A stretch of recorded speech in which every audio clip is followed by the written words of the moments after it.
My name is Alaric and I'm 46 years old. I work as a software engineer in Seattle. I thought I had it all. A beautiful home overlooking Puget Sound, a stable career, and a wife, Brant, whom I loved more than anything in the world. We'd been married for 15 years, a milestone I always considered a testament to our unwavering commitment. Or so I thought. It started subtly. Brant, a vibrant and outgoing graphic designer, began spending more time at the office, supposedly working on a big project. "Deadlines, Alaric, you wouldn't understand," she'd say with a weary smile. I didn't pry. I trusted her implicitly. I'd always been the supportive husband, the one who brought her coffee in bed on weekends, the one who listened patiently to her work woes, the one who believed in her dreams even when she doubted herself. Then came the girls' trip to Miami. Brant had been planning it for months with her best friend's women I'd met only a handful of times. I remember feeling a pang of loneliness as I waved goodbye to her at the airport. "Have fun, honey. Be safe," I called out, trying to mask the unease that was slowly creeping into my heart. She blew me a kiss and disappeared behind security, her laughter echoing in the terminal. That week was the longest of my life. I tried to keep busy, burying myself in work, but my mind kept wandering back to Brant. I scrolled through her social media, searching for pictures of her and her friends, but found nothing. Maybe they're just too busy having fun to post, I reasoned, trying to quell the growing anxiety. On the fourth day of her trip, I received a strange message on my phone. It was from an unknown number. "Your wife isn't who you think she is. Check her cloud account." The message sent a jolt of ice through my veins. My hands trembled as I fumbled with my phone, logging into Brant's iCloud account. What I found there shattered my world into a million pieces. Hidden in a folder labeled Project Inspiration were hundreds of photos and videos. They weren't of Brant and her friends lounging on the beach or sipping cocktails by the pool. They were of Brant and a man I'd never seen before in compromising positions. The images were explicit, intimate, and utterly devastating. I watched video after video, each one a fresh stab to my heart. The man's face was always visible, his touch possessive and confident. Brant in these videos was a different person, uninhibited, passionate, and completely absorbed in him. The world seemed to spin around me. I stumbled back, collapsing onto the sofa, my breath catching in my throat.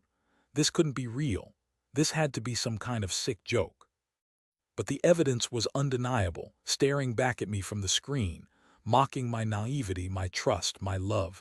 Rage, hot and blinding, surged through me. I wanted to scream, to break things, to lash out at someone, anyone. But beneath the anger was a deeper, more profound pain, the pain of betrayal, of having my heart ripped out and stomped on.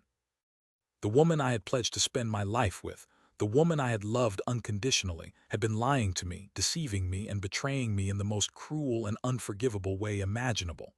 I spent the next few hours in a daze, replaying the videos over and over, trying to make sense of it all. Who was this man? How long had this been going on? And why? What had I done to deserve this? When Brant finally returned home, she was glowing, tanned, and seemingly carefree. "Hey, honey.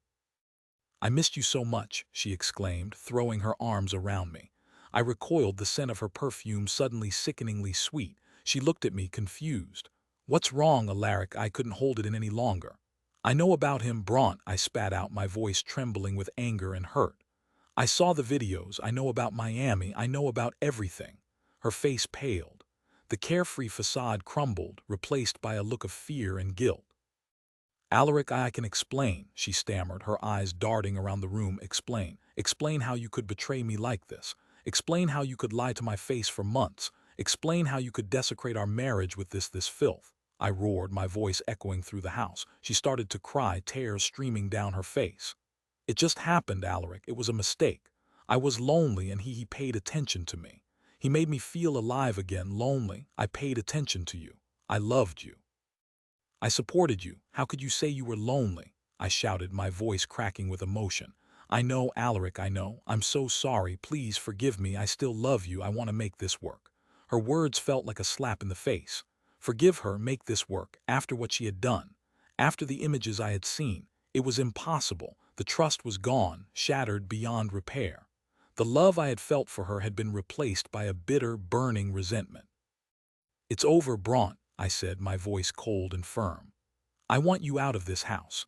I want a divorce." She pleaded, she begged, she cried, but I was unmoved. The woman I had loved was gone, replaced by a stranger, a liar, a cheater, a betrayer. I couldn't bear to look at her, to be in the same room with her. I wanted her gone, out of my life forever. She left that night, taking only a suitcase of clothes. As I watched her drive away, I felt a strange mix of emotions: relief, anger, sadness, and a profound sense of loss.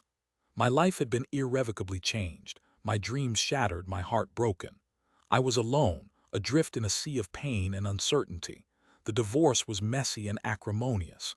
Braunt fought me every step of the way, demanding half of everything we owned. She even tried to claim that I had been emotionally abusive, that I had driven her into the arms of another man. But I had proof: the videos, the messages, the eyewitness accounts, and the truth eventually came out. The judge sided with me, granting me a favorable settlement and full custody of our dog, Max, a golden retriever we had adopted years ago. In the aftermath of the divorce, I felt lost and empty. I threw myself into work, spending long hours at the office, trying to forget the pain. But the memories kept haunting me: the good times, the bad times, the lies, the betrayal. I couldn't sleep, I couldn't eat, I couldn't find any joy in life. My friends tried to help, inviting me out, setting me up on dates, but I wasn't interested. I was still too raw, too wounded, too distrustful. I couldn't imagine ever loving another woman again. The thought of opening myself up to that kind of vulnerability, that kind of potential for pain, was terrifying. One day, a few months after the divorce was finalized, I received a call from a private investigator. I had hired him to find out more about the man Braunt had been having an affair with.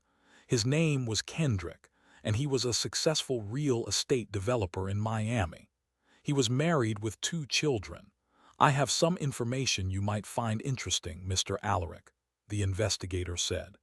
"It seems your ex-wife isn't the only one who's been leading a double life."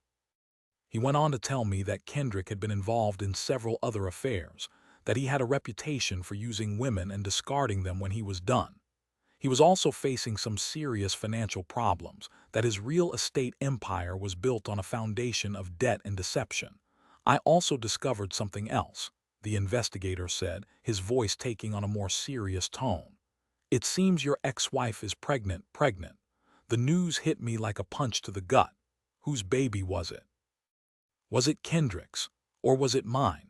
The investigator told me that Braunt had been trying to contact Kendrick, but he had been ignoring her calls. He was apparently furious that she had gotten pregnant and was threatening to expose their affair to his wife if she didn't leave him alone. A wave of schadenfreude washed over me. Braunt and Kendrick were both getting what they deserved. They had betrayed their spouses, their families, and their own moral compasses, and now they were facing the consequences. But the thought of Braunt being pregnant with another man's child still bothered me. I couldn't shake the feeling that I needed to know for sure if it was mine. I decided to take a DNA test. The results came back a few weeks later. The child was not mine. A sense of relief washed over me, followed by a surge of anger. Braunt had been willing to let me believe that I might be the father of her child, even though she knew it wasn't true. She was still trying to manipulate me, to control me, even after everything she had done. I decided to take matters into my own hands. I contacted Kendrick's wife, Amara, and told her everything. I showed her the videos, the messages, the DNA test results. She was devastated, but she was also grateful for the truth. Amara confronted Kendrick, and the fallout was spectacular. He was kicked out of his house, fired from his job, and ostracized by his friends and family. His real estate empire crumbled, and he was left penniless and alone. Braunt, abandoned by Kendrick and shunned by her friends, found herself in a similar situation. She was pregnant, unemployed, and without any support. She tried to reach out to me, begging for help, but I refused. I had moved on. I was done with her lies and her betrayal. I focused on healing, on rebuilding my life. I started seeing a therapist who helped me process my emotions and learn to trust again. I reconnected with old friends, took up new hobbies, and rediscovered my passion for life. It wasn't easy, but I slowly began to heal. The scars of betrayal would always be there, but they no longer defined me. I had survived the storm, and I had emerged stronger and wiser. One day, a few years later, I was walking Max in the park when I saw Bront. She was pushing a stroller and she looked tired and worn. I hesitated for a moment, unsure of what to do. Should I ignore her? Should I confront her? Should I offer her help? As I got closer, I saw that the child in the stroller was a little girl about 2 years old. She had Bront's eyes and Kendrick's nose. Bront saw me too. Her face flushed and she looked away, shame and regret written all over her features. I stopped in front of her. "Hello, Bront," I said, my voice calm and neutral. "Alaric," she whispered, her eyes filled with tears. "I am sorry. I know I hurt you. I know I ruined everything." "Yes, you did," I said, my voice still calm. "But I've moved on. I'm happy now. I hope you can find happiness too." I smiled at her, a genuine smile, free of anger and resentment. Then I turned and walked away, Max trotting happily by my side. As I walked away, I knew that I had finally found peace. I had forgiven Bront, not for her sake, but for my own. I had released the anger and the pain, and I had embraced the future with hope and optimism. My life had been shattered, but I had pieced it back together, stronger and more resilient than before. Bront's betrayal had been a painful lesson, but it had also been a catalyst for growth and self-discovery. I had learned the importance of trust, honesty, and self-respect. And I had learned that even in the darkest of times, there is always hope for a new beginning. I eventually met someone new, a kind and compassionate woman named Isolde, who loved me for who I was, flaws and all. We built a life together, filled with love, laughter, and mutual respect. And I knew that I had finally found the happiness I deserved. Bront's story, however, took a different turn. I heard through mutual acquaintances that she struggled for years. Kendrick disappeared entirely from her and their child's lives, leaving her to raise their daughter alone.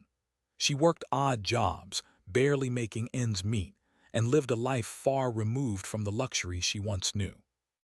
There were whispers that she often regretted her choices, realizing too late the value of what she had lost.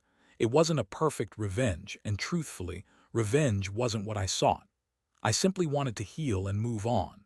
But there was a certain satisfaction in knowing that karma, in its own way, had delivered a form of justice. Bront's choices had consequences, and she had to live with them. My story is a testament to the resilience of the human spirit, the power of forgiveness, and the possibility of finding happiness again, even after the most devastating betrayal. It's a reminder that we can't control what others do, but we can control how we respond. And it's a message of hope for anyone who has ever been hurt, betrayed, or abandoned. You are not alone. You are not broken. You are strong, and you will survive. To anyone listening who's experienced a similar betrayal, know that healing is possible. It takes time, effort, and perhaps professional help, but you can emerge from the ashes stronger and more resilient. Don't let the actions of another define your worth or dictate your future. Embrace self-love, seek support, and remember that you deserve happiness. Your story is not over. It's just the beginning of a new chapter. Find your Isolde, rebuild your life, and never lose faith in the possibility of love and joy. Remember, you are not alone, and you will get through this.